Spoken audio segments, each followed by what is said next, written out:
We have our next proclamation is to Ms. Mildred Muhammad, recognizing her exemplary role in the fight against domestic abuse in Prince George's County. This is being presented by Councilmember Jolene Ivey. Thank you so much, Mr. Chair. I think most of us remember the time of the DC sniper and how fearful we all were at that time. And today we are honoring Mildred Muhammad.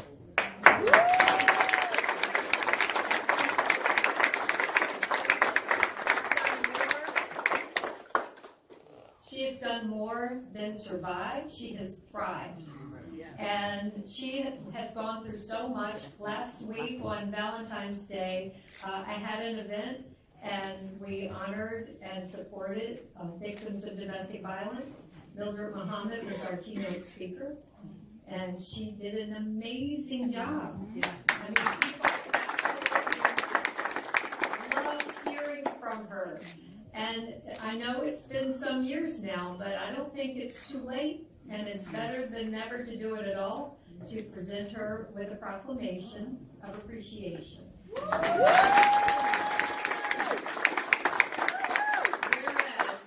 on February 14th, 2020, Councilmember Jolene Ivey, in partnership with the Prince George's County Family Justice Center, launched Councilmember Ivey's second annual campaign, Love Shouldn't Hurt, to bring awareness of resources in Prince George's County for victims of domestic abuse. And whereas Mildred D. Muhammad is being recognized as one of the most sought-after, award-winning global keynote speakers for the United States Department of State on domestic abuse, post-traumatic stress disorder, suicide, and child custody. And whereas the ex-wife of the DC sniper John Muhammad, Mildred Muhammad, shares her experiences involving fear, abuse, and many times victim blaming. And whereas Mildred Muhammad was a victim, then a survivor, and now a healer to those who have suffered at the hands of an abuser. And whereas through her dedication, Mildred Muhammad transforms lives, and in many cases saves them, by making it her mission to be a vessel of support and healing to all those affected. And whereas the Prince George's County Council is extremely honored to have this opportunity to recognize and pay tribute to Mildred Muhammad for her exceptional contributions, commitment to healing, and inspirational spirit. Therefore, be it proclaimed by the Prince George's County Council that Mildred D. Muhammad is lauded for her strength in survival, dedication, and tireless efforts in advocating for domestic violence victims and survivors. It's signed by me, Jolene Ivey, and Todd Turner, Chair.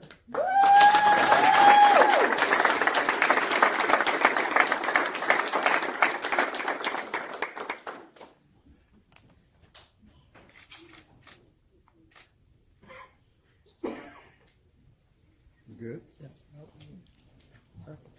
As Ms. Muhammad makes her way up to speak, I hope she also introduces two of her children.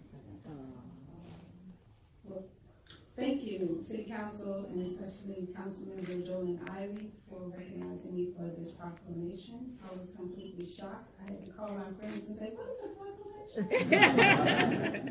I want to introduce you to my children, two of them. My oldest daughter is at work. This is Talib Muhammad. John Williams, Jr. During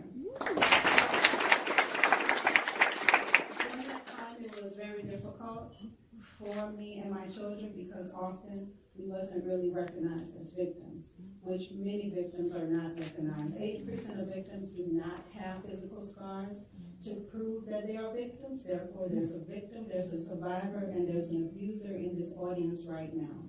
We don't always want to concentrate on the 20%, because the 20% are physical scars, which as a visual people, we need to see physical scars in order to prove that that person is a victim. But 80% of us walk around in pain, and no one is really there to address our issues. The statistics used to be 95% women are abused, 5% men are abused, but that's stat has changed. It's 85% are women and 15% are men. So women are abusers too.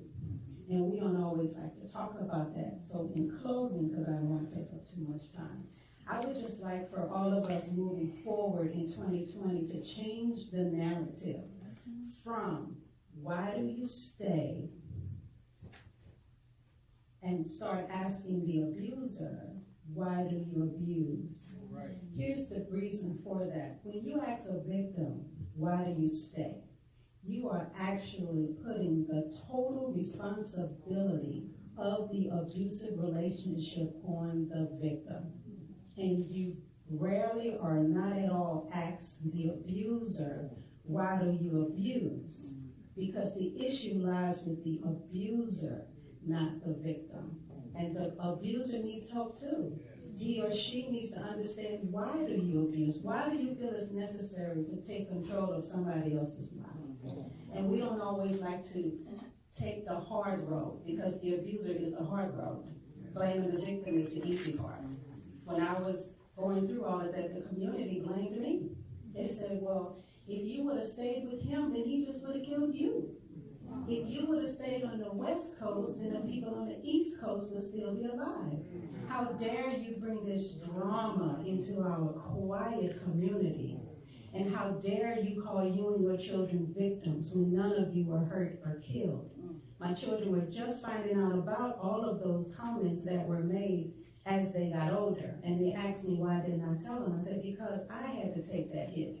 I needed to protect you all so you can grow up to be emotionally balanced. And they are. My daughters, both of them sing classical music in 8 different languages. And my son is a manager at a sunglass hut, in case y'all want to get glasses. He'll give a discount, I think.